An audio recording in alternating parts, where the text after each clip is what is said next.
જય સંજયભાઈ, સવારમાં કેમ પાવ ઉપડા? એ રામ રામ ને સીતારામ બધાઈને શરદ પૂનમની બધાઈને હાર્દિક શુભકામનાઓ. તો આજે થઈ ગઈ છે શરદ પૂનમ ને અમે જઈએ છીએ ગુરુ આશ્રમ બગદાણા. પરમ પૂજ્ય સંત શ્રી ભજનદાસ બાપાના દર્શન કરીશું સૌ સાથે, અને તમને પણ દર્શન કરાવીશ. તો અમારા વ્લોગમાં એન્ડ સુધી બન્યા રહેજો. અને આજે શરદ પૂનમ છે તો હજારોની સંખ્યામાં ત્યાં યાત્રાળુઓ, શ્રદ્ધાળુઓ, બાપાના ભક્તો આવ્યા છે.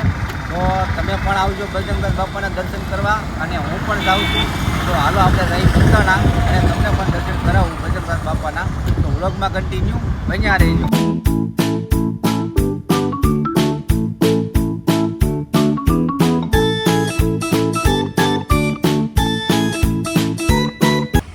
જય માતાજી, જય શ્રી કૃષ્ણ, હર હર મહાદેવ બધાને. કેમ છો બધા મિત્રો? મજામાં? આશા રાખું છું કે આપ સૌ મજામાં રહેશો. તો આજે આપણે જવાનું છે બગદાણા ધામ. પરમ પૂજ્ય સંત શ્રી ભજનદાસ બાપાને આપણે દર્શન કરવાના છે, અને તમને પણ દર્શન કરાવીશ. તો અત્યારે આપણે પહોંચી ગયા છીએ ત્રણસા ગામ. આ છે આપણા ભાવેશભાઈ. એ બાપા સીતારામ ભાવેશભાઈ. બાપા સીતારામ. આપણે જવાનું છે બગદાણા. આજે થઈ ગઈ છે શરદ પૂનમ. તો આજે આપણે બગદાણા જવાનું છે સંત શિરોમણી શ્રી ભજનદાસ બાપુના દર્શન કરવા. અને તમે પણ આવજો બાપા સીતારામના દર્શન કરવા. બાપા સીતારામ. તો અમે જો ધણસા પહોંચી ગયા હતા, અને રસ્તામાં એક અમારા ભાઈના દીકરાનું ગેરેજ આવે છે. તો અહીંયા જો નાનું તો ગેરેજ છે, ધણસાના પુલની બાજુમાં જ છે. તમારે કાંઈ એવું પંચરનું કામ હોય તો અહીંયા તમે આવી શકો છો. અને એ ભાઈ ગયા છે અમારા માટે ચા પાણી લેવા માટે. તો હમણાં ચા પાણી પીને પછી નીકળીશું, અને પછી તમને દર્શન કરાવીએ બગદાણામાં. તો બ્લોગમાં અમારે કન્ટિન્યુ બન્યા રહેજો. આપણા રોહિતભાઈનું ગેરેજ છે અહીંયા. તમે નવા રોડે ગમે ત્યારે નીકળો અને ગમે તે તકલીફ હોય ગાડીને કંઈક તો એ બતાવી દેજો. અને પંચર પણ કરે છે અને ગેરેજનું કામ કરે છે. આ છે આપણા રોહિતભાઈ. ઇન્સ્ટાગ્રામમાં વિડીયો બનાવે છે, તો એને તમે થોડો ઘણો સપોર્ટ કરજો. શું નામ છે તમારી આઈડીનું? રોહિત ઠાકોર, નંબર 81. તો આપણી માટે ચા પાણી ને માવો લઈને વિયેવા છે.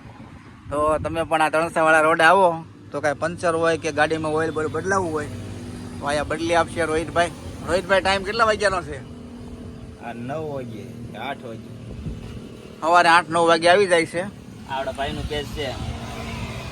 આ છે રોહિતભાઈની આઈડી, તો એને સપોર્ટ કરજો. હાલો બધાય ચા પીવા.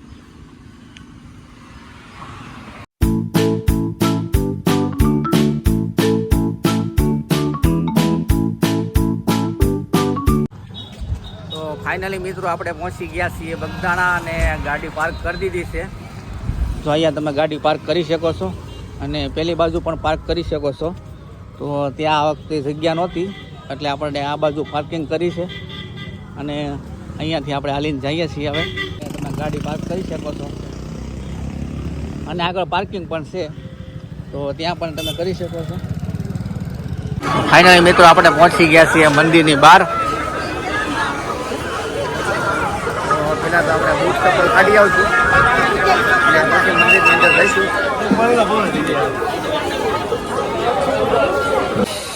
અહીંયા જો સરસ મજાની સુવિધા ઉપલબ્ધ છે બૂટ ચપ્પલ કાઢવાની. તો આપણે બૂટ ચપ્પલ કાઢીને મૂકી દઈએ. તો ફાઇનલી મિત્રો આપણે મંદિરની અંદર પહોંચી ગયા છીએ, અને મંદિરની અંદર તમે ભાવિ ભક્તો જોઈ શકો છો. હજારોની સંખ્યામાં અહીંયા ભક્તો આવ્યા છે ભજનદાસ બાપાના દર્શન કરવા માટે. આજે પૂનમ છે તો ઘણા બધા ભક્તો આવ્યા છે ભજનદાસ બાપાના.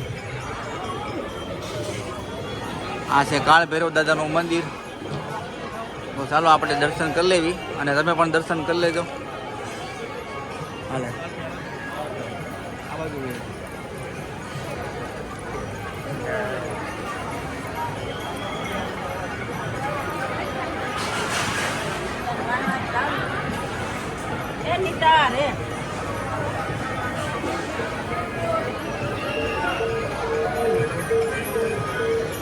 મહાદેવ દાદાના દર્શન કરી લીધા છે. તો હવે આપણે જઈશું ગાદી મંદિરમાં દર્શન કરવા.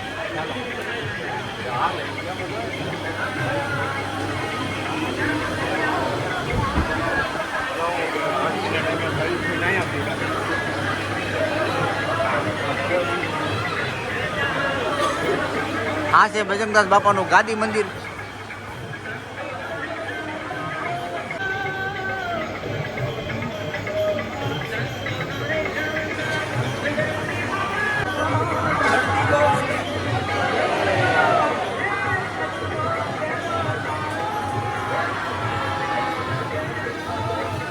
આપ જોઈ શકો છો મિત્રો, એટલા દર્શનાર્થીઓ છે અહીંયા.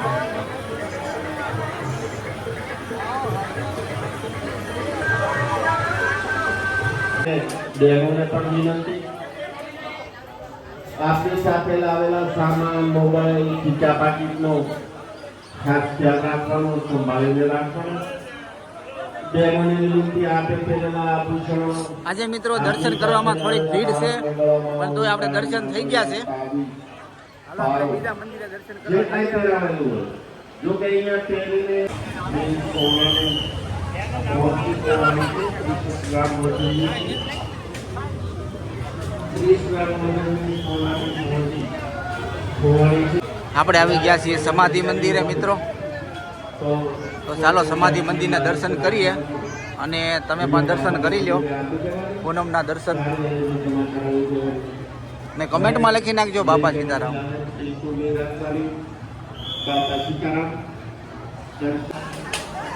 હા ભાવેશભાઈ, દર્શન કરીને કેવું લાગ્યું?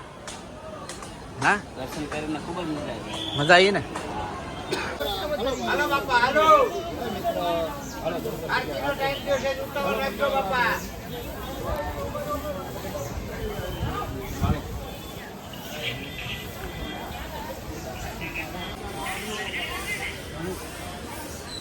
હા છે ભજનદાસ બાપાનું ધ્યાન મંદિર મિત્રો. તો આપણે ધ્યાન મંદિરે પણ દર્શન કરી લીધા છે.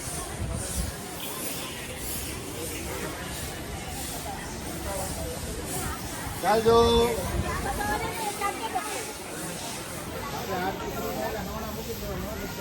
અહીંયા તમને બાપાના દર્શન થાય તો કોમેન્ટમાં લખી નાખજો બાપા સીતારામ.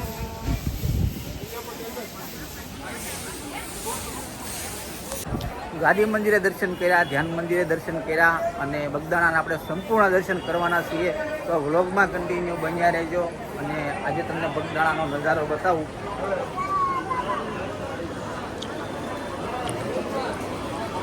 આપણે આ ઉપરના મંદિરે જવાનું છે, હવે ત્યાં દર્શન કરવાના બાકી છે. અહીંયા તો દર્શન થઈ ગયા છે. ચાલો ત્યાં જઈએ આપણે. ચાલો ઉપરના મંદિરે જવું ને ભાવેશભાઈ? હા, ઉપરના મંદિરે જવાનું. ચાલો આપણે મંદિરમાં જઈએ અને દર્શન કરીએ, અને તમને પણ દર્શન કરાવું. અમારે તો દર 14 બગદાણા આવવાનું જ હોય, અને દર્શન કરતા જ હોય છે. તો આજે તમને પણ દર્શન કરાવી દઉં વિડીયોના માધ્યમથી.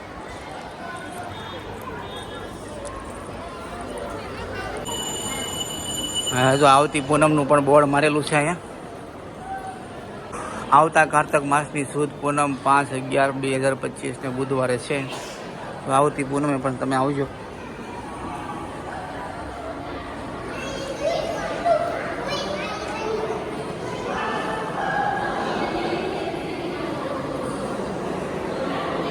આરતીનો સમય થઈ ગયો છે.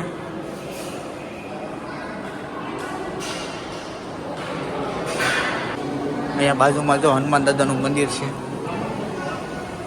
જય હનુમાનજી મહારાજ.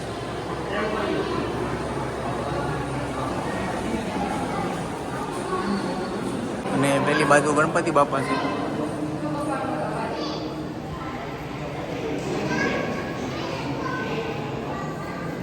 ચાલો ભાવેશભાઈ આ બાજુ જઈએ.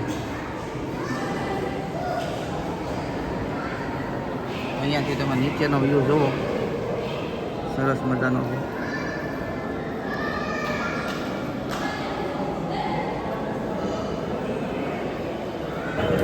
અહીંયાનું વાતાવરણ મિત્રો એક નંબર છે. સરસ મજાનો ઠંડો ઠંડો પવન આવે. કેમ ભાવેશભાઈ, પવન કેમ આવે છે અહીંયા? મારા ફોટા નાખી દેજો. આનંદ આવે છે, હે, મજા આવે છે. સરસ મજાનો પવન આવે છે ઉપર. તો મિત્રો રામજી મંદિરના પણ દર્શન કરી લીધા છે અમે, અને આરતીનો સમય થઈ ગયો છે. તો બધા જો આ આરતી લેવા બેસી ગયા છે, અને તડકો પણ જેવો તેવો થઈ ગયો છે. વાતાવરણ આજનું સારું છે એટલે મજા આવે છે, બહુ ગરમી નથી, મીડિયમ છે.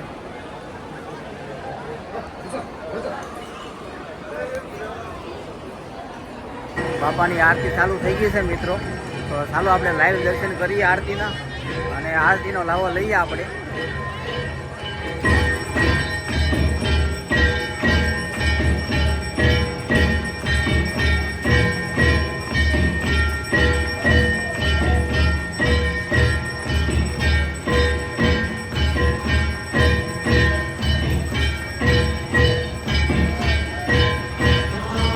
મિત્રો બજરંગદાસ બાપાની આરતીનો લાવો લઈ લીધો. આજે આરતીના દર્શન થઈ ગયા. હવે આપણે આવી ગયા છીએ અન્નપૂર્ણા માતાના મંદિરે. જય અન્નપૂર્ણામાં.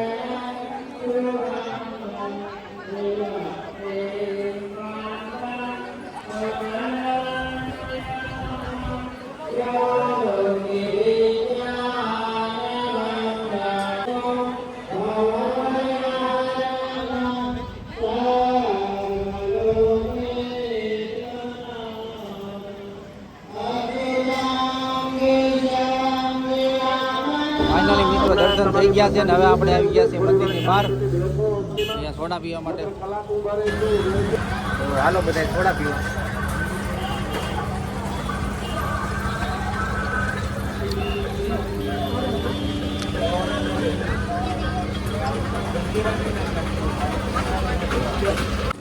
તો ફાઇનલી મિત્રો આપણે દર્શન કરીને મંદિરની બહાર આવ્યા છીએ અને અહીંયાથી આપણે આપણો વ્લોગ સમાપ્ત કરીએ છીએ.